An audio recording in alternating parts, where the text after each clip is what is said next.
আজকে প্রশাসনিক আধিকারিকদের সঙ্গে বৈঠকে স্পষ্ট জানিয়ে দিয়েছেন মুখ্য নির্বাচন কমিশনার, কোনো গাফিলতি বরদাস্ত করা হবে না, দোষ করলে কেউ ছাড় পাবে না, প্রয়োজনে নির্বাচন পর্ব মিটে যাওয়ার পরেও ব্যবস্থা নেওয়া হবে যদি দোষ প্রমাণিত হয়। একই সঙ্গে এই প্রশাসনিক আধিকারিকদের কমিশনের এই প্রশ্নের মুখে পড়তে হয়েছে, অন্য কোনো রাজ্যে হয় না, ভোট হলে এই রাজ্যে এত হিংসা কেন হয়? দেখুন, ভোটের সময় পশ্চিমবঙ্গে কেন শুধু হিংসার ঘটনা ঘটে? জেলা শাসক হন বা পুলিশ কমিশনার, গাফিলতি দেখলে রেয়াত নয়, কেউ ছাড় পাবেন না।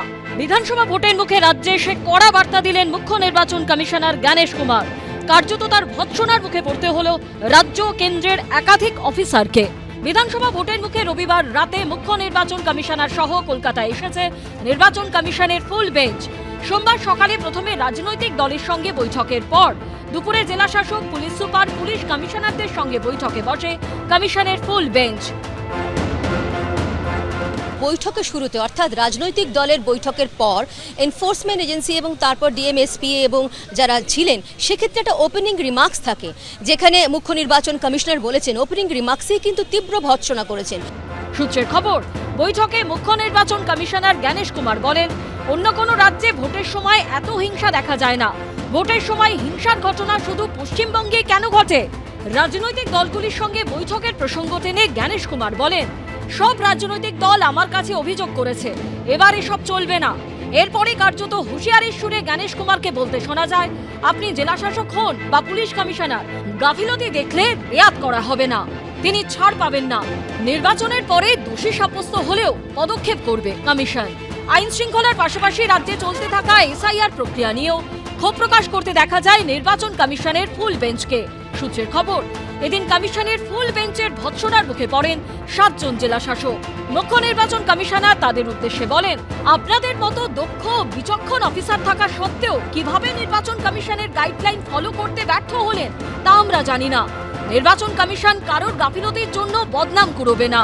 পাশাপাশি এসআইআর এর সঙ্গে যুক্ত সকলকেই হুঁশিয়ারির সুরে কমিশনের ফুল বেঞ্চের তরফে বলা হয়, আপনাদের প্রত্যেকের কাজে ডিজিটাল ফুটপ্রিন্ট আমাদের কাছে আছে, আপনাদের অনেকেই আমাদের নজরে রয়েছেন। নির্বাচন কমিশনের অত্যন্ত কড়া হওয়া উচিত, কারণ পশ্চিমবঙ্গের অনেক আধিকারিক মনে করেন যে মমতা বন্দ্যোপাধ্যায়ের কাজ করলে বা নির্বাচনের নিয়মবিধি বহির্ভূত কাজ করলে তাদের গায়ে স্পর্শ করার ক্ষমতা কারণ নেই। চিফ ইলেকশন কমিশনার তো মিটিং করতে যায়নি, ও গেছে ওই যেগুলো অমিত শাহ এজেন্ডা ঠিক করে দিয়েছে সেই এজেন্ডাগুলোকে এখানে ইমপ্লিমেন্ট করার জন্য গেছে। ও গেছে কাকে সাসপেন্ড করব, কার এগেনস্টে ক্রিমিনাল কেস করব, কাকে চাকরি থেকে বরখাস্ত করব, ওইসব বুদ্ধি প্ল্যান করতে গেছে। নির্বাচন কমিশন সূত্রে খবর, কার্যত মুখ্য নির্বাচন কমিশনারের ধমক খেতে হয় এডিজি আইন শৃঙ্খলা বিনীত গোয়েলকে। সূত্রের খবর, জ্ঞানেশ কুমার প্রশ্ন তোলেন, অন্য রাজ্যের মতো পশ্চিমবঙ্গে নার্কোটিক্স অ্যাডভাইজারি বোর্ড নেই কেন? তার উত্তর দিতে যান বিনীত গোয়েল। সূত্রের খবর, তখন মুখ্য নির্বাচন কমিশনার বলেন, কেন নেই সব জানি। আমরা চাই ইমিডিয়েট ভোট ঘোষণা হোক এবং মমতার কাছ থেকে পুলিশটা নিয়ে নেওয়া হোক। নির্বাচন কমিশনের মুখপাত্র হিসেবে যেন কাজ করছেন শুভেন্দু অধিকারী। নির্বাচন কমিশন কি করবেন আগে থেকেই আগাম জানিয়ে দিচ্ছেন। আমরা বারবার যেটা বলে আসছি যে নির্বাচন কমিশন বর্তমানে বিজেপির হয়ে, বিজেপির জন্য, বিজেপির দ্বারা পরিচালিত একটা সংস্থায় পরিণত হয়েছে। সোমবার কমিশনের ফুল বেঞ্চের ভৎসনার মুখে পড়ে কেন্দ্রীয় এজেন্সিগুলো। ইডির ভূমিকা নিয়ে কিন্তু প্রশ্ন তুলেছে ইলেকশন কমিশন অফ ইন্ডিয়া। ইডির বিভিন্ন যে কার্যপদ্ধতি সেই পদ্ধতি নিয়ে প্রশ্ন তোলা হয়েছে। যখন ইডির তরফে কিন্তু বলতে চাওয়া চেষ্টা করা হয়েছিল যে অনেক সময় বিভিন্ন কেস ডায়েরি, সেই কেস ডায়েরি রাজ্যের তরফে হস্তান্তর করা হয় না, এর প্রত্যুত্তরে কিন্তু ফুল বেঞ্চের তরফে প্রত্যুত্তর দেওয়া হয় যে আমরা কিন্তু এসব শোনার জন্য এখানে আসিনি, আমরা জানতে চাই যে যে অভিযোগ রয়েছে সেই অভিযোগের ভিত্তিতে কী পদক্ষেপ নেওয়া হয়েছে। শুধু তাই নয়, এয়ারপোর্টের যে কাস্টমস রয়েছে, কাস্টমসকেও কিন্তু হুঁশিয়ারি দেওয়া হয়েছে, বলা হয়েছে যাতে কোনোভাবে বাইরে থেকে কোনো ব্ল্যাক মানি বা বাইরে থেকে কোনো বহুমূল্যবান জিনিস সেটা এয়ারপোর্টের থ্রু দিয়ে ঢুকতে না পারে। নির্বাচন কমিশন সূত্রে খবর, বৈঠকে বাংলাদেশের বর্ডার লাগোয়া জেলাগুলিতে কড়া নজরদারির জন্য বিএসএফকে নির্দেশ দিয়েছেন মুখ্য নির্বাচন কমিশনার। বলা হয়েছে রাজ্য প্রশাসনের সঙ্গে সমন্বয় রেখে কাজ করতে। সূত্রের খবর, এদিন বিমানবন্দর কর্তৃপক্ষ, আবগারি দপ্তর, আরবিআই সব পক্ষকেই কমিশনের ধমকের মুখে পড়তে হয়। রোমা পাল, অনির্বাণ বিশ্বাস ও পূর্ণেন্দু সিংহের রিপোর্ট, এবিপি আনন্দ। দেখুন, কমিশনের এই বক্তব্য অত্যন্ত গুরুত্বপূর্ণ যে ডিজিটাল ফুটপ্রিন্ট থেকে যাচ্ছে। কারোর বিরুদ্ধে অভিযোগ যদি প্রমাণিত হয়, ভোট মিটে যাওয়ার পরে পর্যন্ত তাদের বিরুদ্ধে ব্যবস্থা নেওয়া হবে। খেয়াল রাখবেন, এদের মধ্যে আইএস আইপিএসরা পর্যন্ত রয়েছেন। আমি বলছি সলিলদা, এই যারা ল এনফোর্সিং এজেন্সি, তাদের পর্যন্ত কমিশনের হুঁশিয়ারির মুখে পড়তে হচ্ছে। এই যে ভোটের সঙ্গে হিংসার যে একটা ট্র্যাডিশন, চেনা ছবি, সমার্থক হয়ে যাওয়া, এবার ছবিটা বদলাবে বলে মনে হচ্ছে? না দেখো, এটা কিন্তু যথার্থ। দেখো মানে মানে সকালের ভোরের আলো দেখে বোঝা যায় সারা দিনটা কীরকম যাবে। তুমি চিন্তা করো, সমস্ত সংস্কৃতি বলো, শিষ্টাচার বলো, সৌজন্যতা বলো, সব কিছুর পরিপন্থী হয়ে একটা দল এলো বা একটা ভদ্রলোক এলেন, অন্য রাজ্য থেকে এলেন, তিনি মায়ের মন্দিরে পুজো দিতে গেলেন। মানে এই এমনিতে তো ইনপুট সব ওনাদের কাছে আছে, সিইসির কাছে সমস্ত ইনপুট আছে, এবং সেখানে গিয়ে তাকে যেভাবে গো ব্যাক বলে স্লোগান করা, এটা যে অর্গানাইজড এবং সংগঠিতভাবে করা হয়েছে এটা উনি বুঝে গেছেন। এই হলো 1 নম্বর। এবার তোমার প্রশ্নের জবাব দিই। তুমি বলো, যত এনফোর্সমেন্ট এজেন্সি আছে, ডিস্ট্রিক্ট ম্যাজিস্ট্রেট অর্থাৎ ডিও যারা আছেন, যারা কমিশনারেটের কমিশনার যারা আছেন, সিনিয়র অফিসাররা আছেন, এসপি আছেন, তারপরে তোমার এয়ারপোর্ট অথরিটি আছে, কাস্টমস আছে, প্রত্যেককে সতর্ক করে দেওয়া হয়েছে যে আপনারা যেভাবে কোনো রকম ভায়োলেন্স, কোনো রকম ল্যাক্সিটি, কোনো রকম ইন্টেনশনাল ল্যাপসেস ওরা সিইসি বরদাস্ত করবে না। এবং যদি তার জন্য যা কিছু পদক্ষেপ করার যদি না করা হয়, তার দায় কিন্তু তাদেরই নিতে হবে, এবং সেটা তাদের চাকরি এবং কর্মক্ষেত্রে একটা বিরাট প্রতিবন্ধকতার সৃষ্টি হবে ভবিষ্যতে। এবং উনি এটাও বলেছেন যে কোনো রকম হিংসা, যে সমস্ত অনগোয়িং হিংসা, বেলডাঙ্গার হিংসা কি ওনার খবর নেই? চাকুরিয়ার হিংসার কি ওনার খবর নেই? তোমার হরিহরপাড়ার নওদাতে ওই সাদরাদির খবর নেই? খাগড়াগড়ের খবর নেই? জাভেদ মুন্সি কাশ্মীর থেকে পুলিশ এসে ধরে নিয়ে গেল ক্যানিং থেকে, খবর নেই?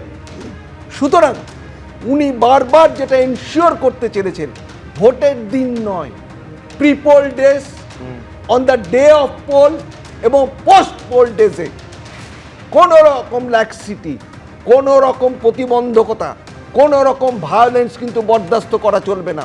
ভেতরে সিসিটিভি থাকবে, প্রত্যেকটা বুথের বাইরে থাকবে, বডি ক্যাম্প থাকবে, সমস্ত কিছু থাকবে। তাই উনি বারবার বলেছেন ডিজিটাল এভিডেন্সেস থাকবে। ঠিক, আমি বলছি আয়োজন তো সবই আছে, সেই আয়োজন কতটা কার্যকরী হবে এই প্রশ্নটা থেকে যাচ্ছে। তার কারণ আমি রবীন্দ্রনাথ ভট্টাচার্যের কাছে আসতে চাইবো, সেটা হচ্ছে তখনও এসআইআর পর্ব এই রাজ্যে শুরুই হয়নি। আপনাদের মনে থাকবে 2জন ইআরও এবং 2জন এইআরওকে সাসপেন্ড করে এফআইআর করতে বলা হয়েছিল।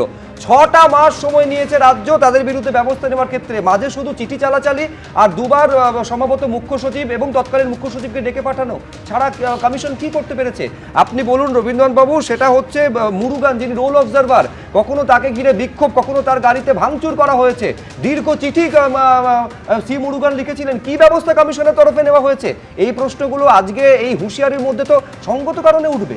হ্যাঁ, একদমই। তার কারণ হচ্ছে এই যে মানে কনস্টিটিউশন অনুযায়ী রাজ্যের যে তালিকায় রাজ্য তার প্রশাসন চালু রাখবে, তার মধ্যে ল অ্যান্ড অর্ডার একটা। সুতরাং ল অ্যান্ড অর্ডারে কিন্তু কেন্দ্র হাত দিতে পারে না যতক্ষণ না পর্যন্ত ইলেকশন কমিশন ইলেকশন ডিক্লেয়ার করছে। ইলেকশন ডিক্লেয়ার করার পরে তার হাতে চলে আসছে।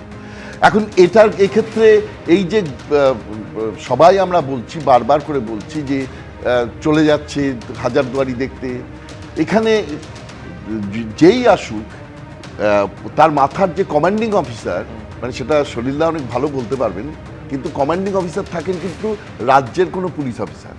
এখন রাজ্যের পুলিশ অফিসাররা যদি ঠিকমতো নৈতিক দায়িত্ব, নৈতিকভাবে সদিচ্ছা প্রকাশ না করে, তাহলে যে হয় হাজারদুয়ারি দেখতে যাওয়ার ঘটনা, তাদের তো দোষ দিয়ে লাভ নেই। তাদেরকে যদি না ইউজ করা হয় তাহলে তারা চলে যাবে। ইলেকশন কমিশনের ক্ষেত্রে এই সদিচ্ছার অভাব বারবার দেখা গেছে। এই প্রথম কিন্তু প্রাথমিকভাবে না হলেও পরে 4জন অফিসারের বিরুদ্ধে সাসপেনশন এবং এফআইআর হয়েছে, এবং পরে 7জন এইআরওর বিরুদ্ধে সাসপেন্ডেড করে তদন্ত করা হয়েছে, এবং বলা হয়েছে ইলেকশন কমিশন যদি নির্দেশ না দেয় তাহলে তদন্ত বন্ধ। আমি একবার আপনার অনুমতি নিয়ে থামাচ্ছি, তার কারণ এই মুহূর্তে খবর আসছে যে কমিশন অত্যন্ত কড়া ব্যবস্থা, কড়া বার্তা দিয়েছে বলে জানা যাচ্ছে। এই যে সরাসরি একবার দেখবো মমতা বন্দ্যোপাধ্যায় কিছু বলছেন, কিন্তু তার আগে এই যে বৈঠকের কথা বলছিলাম, যে বৈঠক প্রশাসনিক আধিকারিকদের সঙ্গে 6 ঘন্টা ধরে চলেছে, এই প্রশ্ন করা হয়েছে কমিশনের তরফে যে সভ্য সমাজে ভোটের সময় গুলি বোমা চলবে কেন, একের পর এক কড়া বার্তা দেওয়া হয়েছে। কি বলেছে ময়ূক ঠাকুর চক্রবর্তী, আমাদের প্রতিনিধি আরো বিস্তারিত বলতে পারবেন। ময়ূক, দেখো সুব্রজিৎ, আজকে 12টার কিছু পরে নিউ টাউনের হোটেলে রাজ্যের সমস্ত জেলার পুলিশ সুপার, পুলিশ কমিশনার, জেলা শাসক, ডিআইজি, আইজি এবং রাজ্য পুলিশের ডিজিপি ছিলেন না, কিন্তু ডিজি ল অ্যান্ড অর্ডার অর্থাৎ বিনীত গোয়েল তিনি এই মিটিং এ প্রেজেন্ট ছিলেন পুলিশ প্রশাসনের সর্বোচ্চ কর্তা হিসাবে। সেখানে নির্বাচন কমিশনের তরফ থেকে যেটা স্পষ্ট বার্তা দেওয়া হয়েছে, বলা হয়েছে 2021 সালের বিধানসভা নির্বাচনের পর বাংলার ভাবমূর্তি ক্ষতিগ্রস্ত হয়েছে। সারা দেশ দেখেছে পোস্ট পোল ভায়োলেন্স এবং হিংসার ঘটনা। ভবিষ্যতে এমন পরিস্থিতি যাতে না হয় সেটা প্রশাসনকেই নিশ্চিত করতে হবে। নির্বাচন কমিশন আরো যেটা জানিয়েছে যে ফ্রি অ্যান্ড ফেয়ার ভোট করতে হবে, কোনো রাজনৈতিক দলের প্রভাবে পুলিশ যেন কাজ না করে সেই বিষয়ে কড়া নির্দেশ দেওয়া হয়েছে। কমিশনের তরফ থেকে আরো যেটা উষ্মা প্রকাশ করে বলা হয়েছে যে কোনো সভ্য সমাজে সুব্রজিৎ ভোটের সময় বোমা বা গুলি চালানোর ঘটনা ঘটে না ভারতবর্ষের কোন রাজ্যে। এবং কমিশনের তরফ থেকেই আইপিএস অফিসারদের বলা হয়েছে যে আপনারা একটা ভারতবর্ষে ইউপিএসসি পরীক্ষা পাশ করে আইপিএস হচ্ছেন, তারপর এই পরিস্থিতি হবে কেন যেখানে বোমা এবং গুলি চলবে, আপনারা সেই পরিস্থিতি কেন মোকাবিলা করতে পারছেন না, এই সংস্কৃতির বদল দরকার। এর পাশাপাশি পিট এনডিপিএস বলে একটা সেকশন রয়েছে, কেন্দ্রীয় সরকারের তরফ থেকে এই পিট এনডিপিএস সেকশনটা নোটিফিকেশন করা হয়েছে। এটা একটা কেন্দ্রীয় আইন যার মাধ্যমে মাদক পাচারের সঙ্গে যুক্ত ব্যক্তিদের প্রিভেন্টিভ অ্যারেস্ট করা হয়। সারা ভারতবর্ষে এই আইন থাকলেও পশ্চিমবঙ্গে এই আইনের কোনো নোটিফিকেশন বা এক্সিকিউশন হয়নি। এটা নিয়েও নির্বাচন কমিশন ডিজি ল অ্যান্ড অর্ডারের কাছে উষ্মা প্রকাশ করে বলেছেন কেন পিট এনডিপিএস এর সেকশন পশ্চিমবঙ্গের ক্ষেত্রে প্রযোজ্য হবে না বা নোটিফিকেশন হবে না। এই প্রশ্নও কিন্তু ডিজি ল অ্যান্ড অর্ডারের কাছে কমিশনের তরফ থেকে করা হয়েছে। সব মিলিয়ে আইন শৃঙ্খলা সুষ্ঠুভাবে রেখে নির্বাচন কোনো রাজনৈতিক দলের প্রভাবিত না হয়ে ফ্রি অ্যান্ড ফেয়ার ইলেকশন, একেবারে ফ্রি অ্যান্ড ফেয়ার ইলেকশন করতে হবে, এটা কমিশনের তরফে জানানো হয়েছে। এবিপি আনন্দ, এগিয়ে থাকে, এগিয়ে রাখে।